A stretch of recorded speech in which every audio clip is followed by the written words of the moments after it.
Dear students, in this lecture I am going to explain you about the revenue curves under monopolies.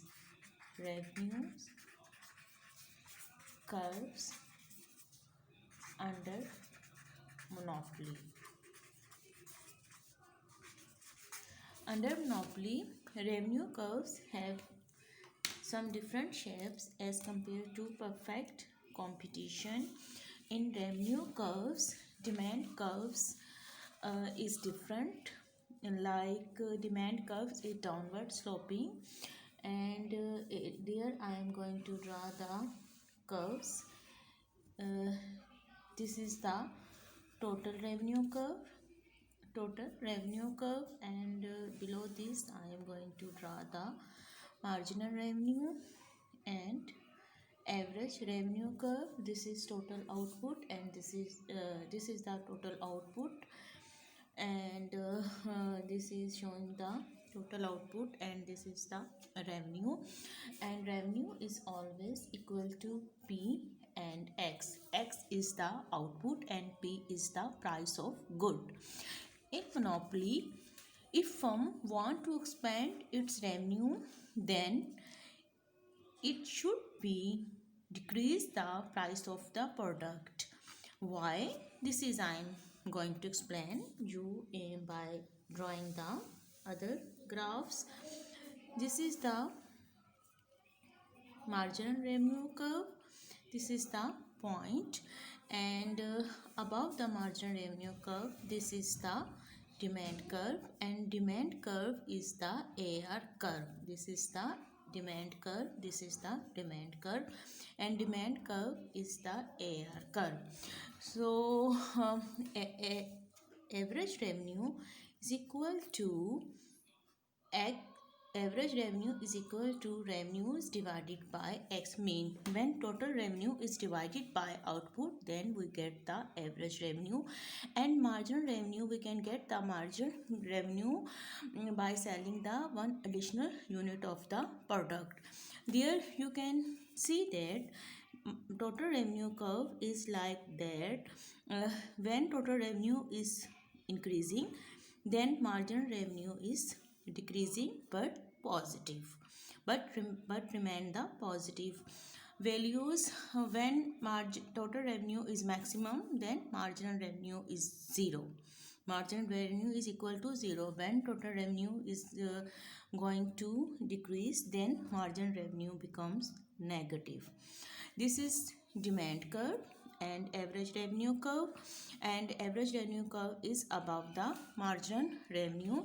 Now I am draw the demand equation there, because we are going to discuss the revenue curves and the demand under the monopoly, and demand equation is equal to beta naught star minus beta 1 star is equal to P. Here I am put the sterling on the B's, because under this lecture, I am going to find out the price from this demand equation, and if we want to get the price, then we put this B1 P to this side, then B1 star is equal to P and X to this side, B naught star minus X. Then we cut down this B1 steric and B1 steric and B1 steric. So P is equal to beta naught star over beta 1 star minus 1 over beta 1 star is equal to X.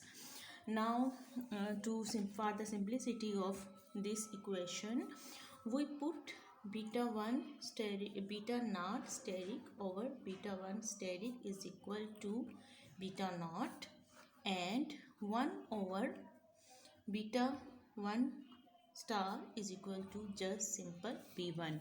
Now convert this equation in the other equation, like B naught minus B1 X. This is the equation, this is the demand equation number 1, and this is the equation where we get the value of the price, and P is equal to P naught, B1 and X. This is the other equation. Now there this is the demand curve, and if we want to get the slope of the demand curve, then slope of the demand curve is equal to delta x over delta p, means change in demand due to change in price, and we get the slope from this equation. If we take the derivative of this equation, then we get the slope of demand, and slope of demand is equal to minus b1 star, and elasticity of price is equal to delta x over delta p into p over x. So this is the slope, and this is equal to the minus b1 star into p over x. This is the elasticity of demand, and price elasticity of demand, and price elasticity of demand depend upon the negativity of the slope, and this is the elasticity of price. And if at this is the point D and this is the point C, at point D elasticity of price is equal to infinity, and at point C elasticity of price is equal to minus 1. At the midpoint, elasticity of price is equal to minus 1. Minus 1, always price elasticity have the sign minus, because this is the elasticity of demand curve, and demand curve is downward slope, and downward slope always shows the negative slope. So from there we can now we know that revenue is equal to P and X. Now in this equation we put the value of P. Here we are going to explain why the MR curve is twice steeper than the AR curve. You can see in this diagram, MR is below than AR, and MR is twice steeper than the AR. Now we can explain it from these derivations. We know R is equal to P and R, and we put the value of P in this equation, B naught minus B1 X into X. So we solve this, become the B naught X minus B1 X square. Now this is the AR, and if we want to find out AR